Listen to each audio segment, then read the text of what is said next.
आकाशदीप सिंगला जी, लुधियाना से। महाराज जी, आपके चरणों में कोटि कोटि प्रणाम।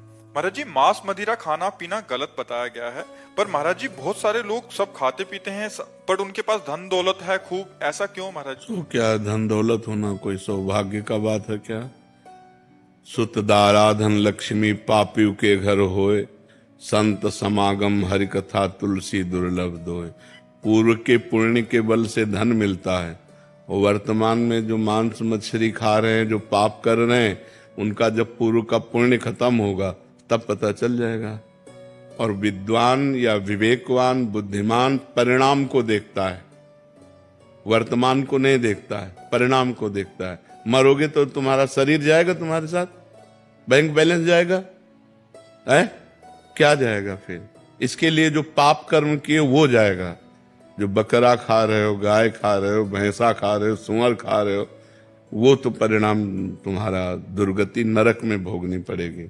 पैसा होना कोई खास बात थोड़ी है। पैसा तो कसाई के पास भी है, पापियों के पास भी है। पैसा खास बात नहीं। शांति, आनंद, परिणाम। बुद्धिमान वही भैया जो परिणाम को देखता है। परिणाम क्या? अच्छा, तुम्हारे शरीर को एक चिमटी से अभी हम नोचे ऐसे, आपको कष्ट होगा ना? तो फिर क्या पशु पक्षियों को कष्ट नहीं होता? उनको जो भूंज के खाते हो, उनका जो मांस खाते हो, आप मान लो कह दो कि हम नहीं काटते हैं, लेकिन आप उसके हिस्सेदार तो हुए। अगर आप मांस खाना बंद कर दो तो काटना बंद कर देगा। आप खरीदते हैं तो आप हिस्सेदार हैं उसके। तीन को बराबर फल मिलता है, कर्ता, अनुमोदक और प्रेरक। प्रेरणा देने वाला और करने वाला और उसकी सहायता करने वाला, अनुमोदन। तो खाना अनुमोदन हुआ, आपको वही दंड मिलेगा।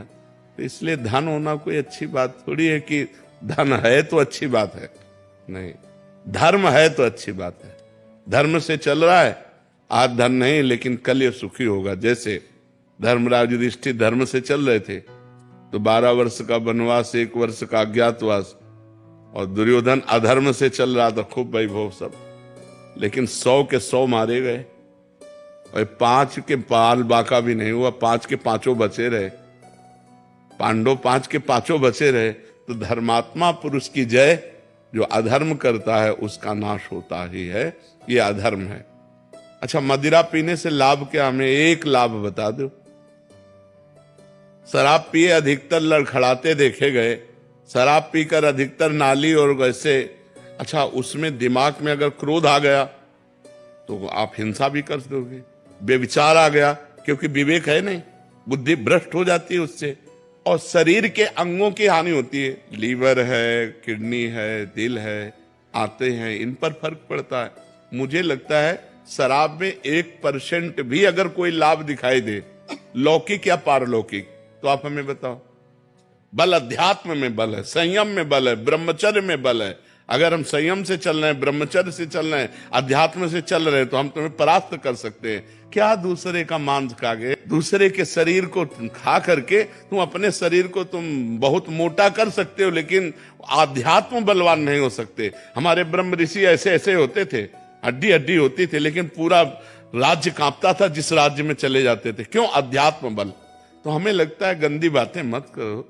न शराब में आनंद है, न पराई बहनी बिटिया के छेड़ने में आनंद है, न मांस खाने में आनंद है, और न जुआ खेलने में, और यही चीजें हम मना करते हैं।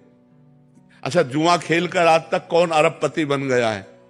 अगर 1 पॉइंट में तुम विजय प्राप्त होते तो 10 पॉइंट में तुम हार जाते हो और तुम्हारा सर्वनाश हो जाता है।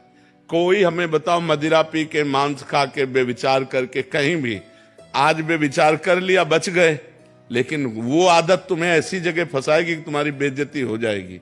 तो वही गंदी बातें हम आप लोगों को मना करते हैं। शराब मत पियो, पराई बहन बेटी को गंदी दृष्टि से मत देखो, दूसरों का मांस मत खाओ, जुआ मत खेलो, धर्म से घूस मत खाओ, धर्म से चलो, नमक रोटी खाओ, आनंद रहेगा, शांति रहेगी। वही बात हम आपको बताते। धन से शांति होती है क्या? धन क्या शांति का विषय है क्या? अधर्म के द्वारा कमाया हुआ धन किस काम का? तो इसलिए भाई उधर मत जाओ। खाते हो क्या मांस? बिल्कुल मत खाला। और जो हमारे पास आओ, हम प्रार्थना करते हैं कि छोड़ दो, शराब पीना छोड़ दो, मांस खाना छोड़ दो, किसी जीव को दुख मत दो यार। इतने 56 प्रकार के भोग हमारे ठाकुर को लगते हैं, 56, इनमें पावर ही नहीं है। कैसी बात करते हो? जीव जंतुओं को जीने दो यार, इनकी हत्या मत करो। वो सब अपने आप सृष्टि के क्रम में जन्म लेते हैं, मर जाते हैं, लेकिन ये तुम्हारा खाने का, राक्षसों को है ये, राक्षसों को है ये, लेकिन तुम मनुष्य हो यार, राक्षस तो नहीं हो। लेकिन प्राय आजकल वीआईपी वही है, और अगर बढ़िया हाथ पैर धुलवा के और टाट पट्टी में बैठाल के और खीर पूड़ी पवाई जाए तो बोले बेइज्जती हो गई। अब बड़ा समाज का विकृत रूप होता जा रहा है। वो कहते हैं कि हम धरती को बैलेंस कर रहे हैं, नहीं तो रोड पे घूमेंगे मुर्गे और हम। हाँ, जब तुम्हारा बैलेंस होगा नरक में तब तुम्हें पता चलेगा।